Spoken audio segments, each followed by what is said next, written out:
Hello, welcome to a new video. Today is another Rex video. There was one a couple of weeks back, but we have another Rex video, and this one is for Marvelathon. So if you don't know, Lisa from Lisa Does Life is once again hosting round 3 of Marvelathon. So we've had round 1, we've had round 2, and now round 3 is going to be heroes versus villains. I am team villains. And I'm just saying that you should be team villains as well, especially seeing as the readathon ends on my birthday, and it'd be a really cool present and a really cheap present if my team won. So I thought I would give you some recommendations based off of the 9 prompts. There are technically 10 because there is your team colour cover prompt, but that's just finding a book with a certain colour on a cover. So that one's fine. I'm not going to recommend for them, but I do have some recommendations for the Director Fury prompts, the Director Fury prompt, and then all of the villain prompts and all of the heroes prompts. I have 4 for each of the villains prompts, and then 3 for each of the heroes prompts, and I have 4 for Director Fury as well. So we're going to do Director Fury, then we're going to do team villains, then we're going to do team heroes. So Director Fury, the prompt is to read a book with disability rep. So any type of disability. So I've got 4 books. First up, we have Get a Life Chloe Brown by Talia Hibbert. This has great disability rep. Like, the main character is chronically ill. And she's great. I love her. And I love the representation of this book. Plus, it's a cute adult romance. So, yeah. Next up, we have A Curse So Dark and Lonely by Bridget Kemmerer. This has cerebral palsy rep, and I have seen so many people say how much they loved the rep in this. Obviously I can't speak for that rep, but seeing people who can love this has been great, and I really enjoy this book. It's a great YA fantasy series and I will always recommend this. Next we have The Whisper in Dark by Kelly Andrew. The main character in this is deaf, and there is some really great rep around that. And I really enjoyed this book. Again, it's a YA fantasy. I think it's like bordering on adult or new adult, but I do think it is YA. But this is great. And then finally we have I Hear the Sunspot by Yuki Firmino. One of the main characters in this is deaf. Again, this is a great manga. Like, it's manga. I absolutely love this. I cannot wait to continue this, but I highly recommend it. Okay, so now we move on to the villains prompt. So the first prompt was Jem's pick, which was Ultron, which is to read a book with an AI or read a book where the villain kind of had a point. So for AI, I'm recommending Catfish on Catnet by Naomi Kritzer. No one ever talks about this, and this is literally about AI, and it is great. This is such a good book. It is really short and it's YA, but it is absolutely amazing. And even the tagline just says, how much does the internet know about you? Yes. Next up, we have Thrawn Ascendancy by Timothy Zahn. So you could read any Thrawn book, because whilst Thrawn is a bad guy, I'm putting this out here right now, Thrawn is a bad guy.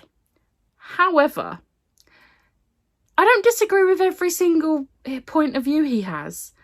And he has some really good ideas. I just don't think he executes them well.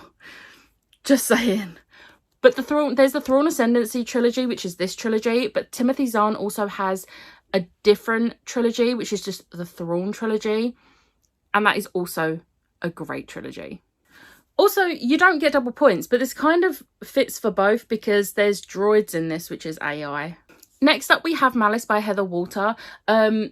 So this is about like a dark fairy, and they definitely have a point.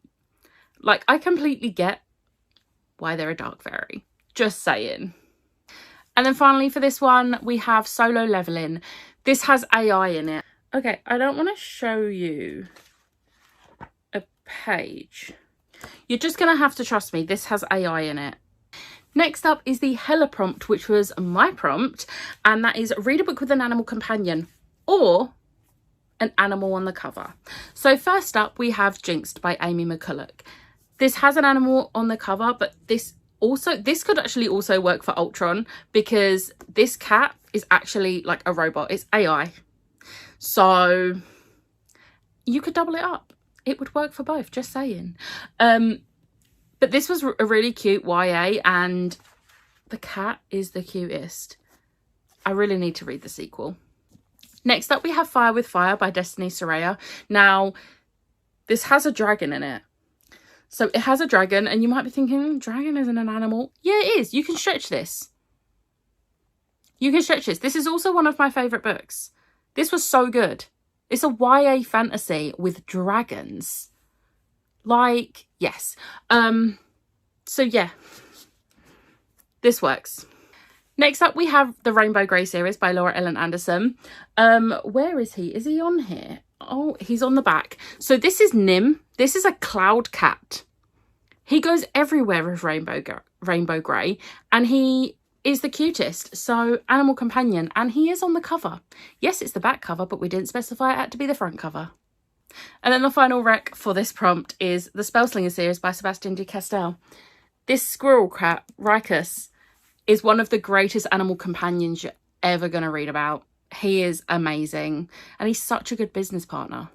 That's only going to make sense if you've read the book.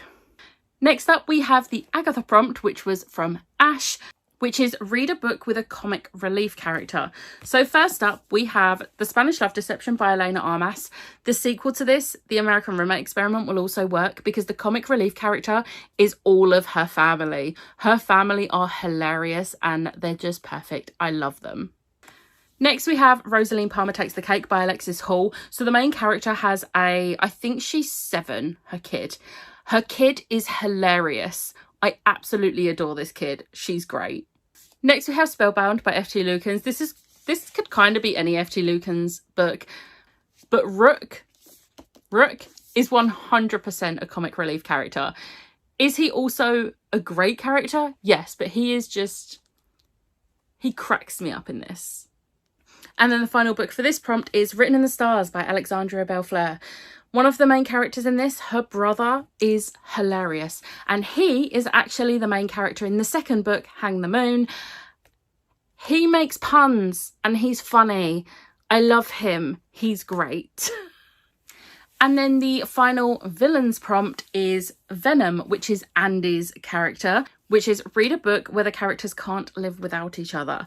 So first up, I'm just going to say every single Ali Hazelwood book. And actually, any romance really, but I'm saying all the Ali Hazelwoods because this is me.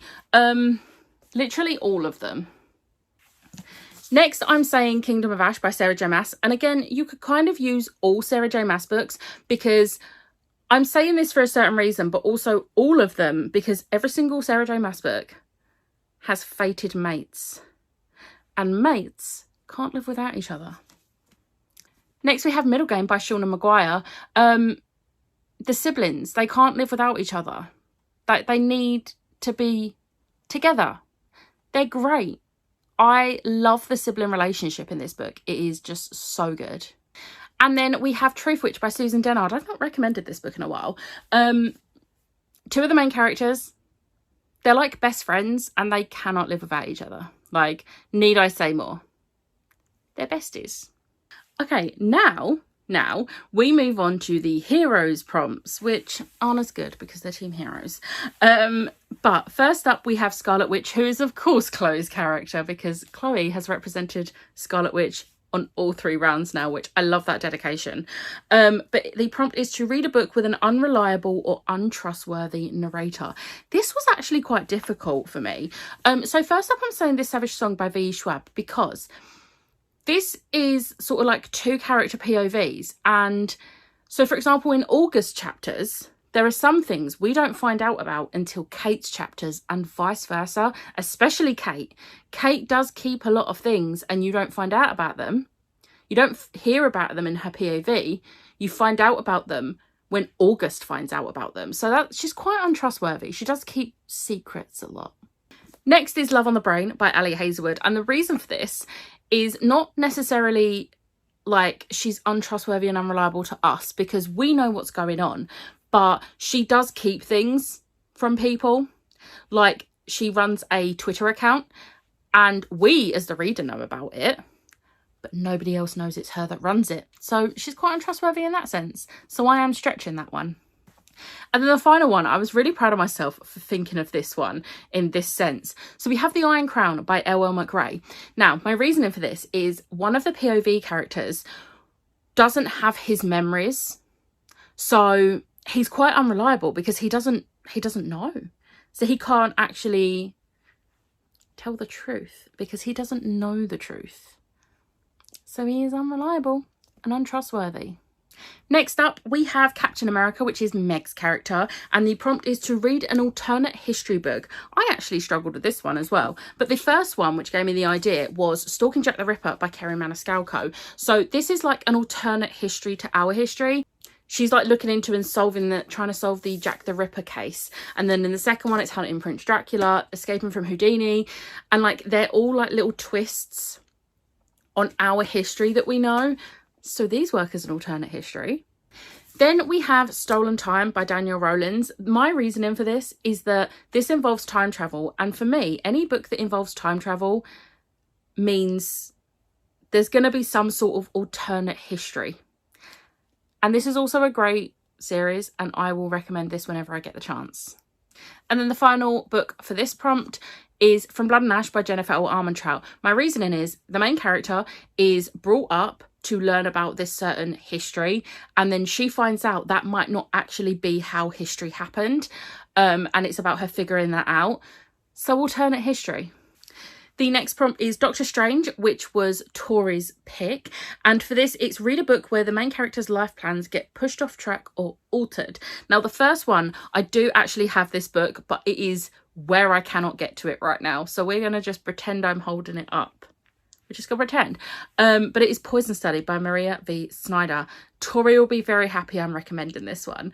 I'm doing this mostly for her because it's not only one of her favourite authors, it is also her prompt, and I don't think she's going to be posting a recommendations video, so I'm going to do this one for her. So Poison Study, the main character literally has their life altered completely by the events at the beginning of the first book. And she even says that in her clip on the Marvelathon announcement. Next up is Blood Flowers by Jay McGinnis.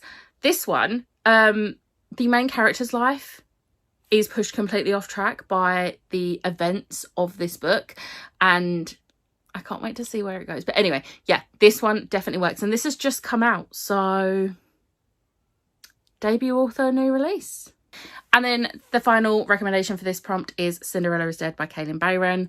I really, really, really wanted to recommend Sleep Like Death by Kaylin Bayron, but I realised not everyone won an arc for that.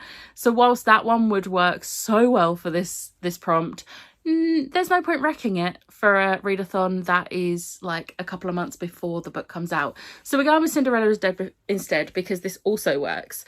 So there's like a ball, and if you're picked, you're basically sold, the women, let me rephrase, the girls and women are basically sold off like cattle to the men. Ew. But the events of the ball that she attends throws her life off track completely, and I'm here for it. And then the final heroes prompt is Jean Grey, which is Emma's pick, which is a book with a character who is immortal. Now this one was kind of hard because I didn't want to spoil stuff, and then I found a few that I can give you recommendations for without it being a spoiler. So first up we have The Invisible Life of Addie LaRue by V.E. Schwab. She literally makes a deal with the devil, and she's basically immortal, but there is a catch. This is great. It's beautiful. I love it. I will always recommend this book. I literally have like half a shelf of different editions of this book. Then we have the Percy Jackson series by Rick Riordan. There's literally gods. This is Greek gods. Gods are immortal. Need I say more? And then the final recommendation I'm giving you is Attack on Titan. Gem's going to be very happy I'm recommending this one. I've only read the first 3 volumes, but I will recommend this. There is immortal creatures in this. I don't want to say more than that because I don't want to risk spoiling anything, but it's there. This works for this prompt. So, yeah. Okay, so they are all the recommendations. I literally have books strewn across my bed right now. I've got to now put all these away. The things I do for you guys. I hope you got some good recommendations. Let me know in the comments if you are joining Marvelathon, and if you are, what team are you joining? I hope it's Team Villains, but if it isn't, okay, I suppose it will be okay. But it should be Villains. Just saying. It's my birthday month. But I hope you enjoyed this video. If you did, hit the like button, hit the subscribe button, and I'll see you next time. Bye.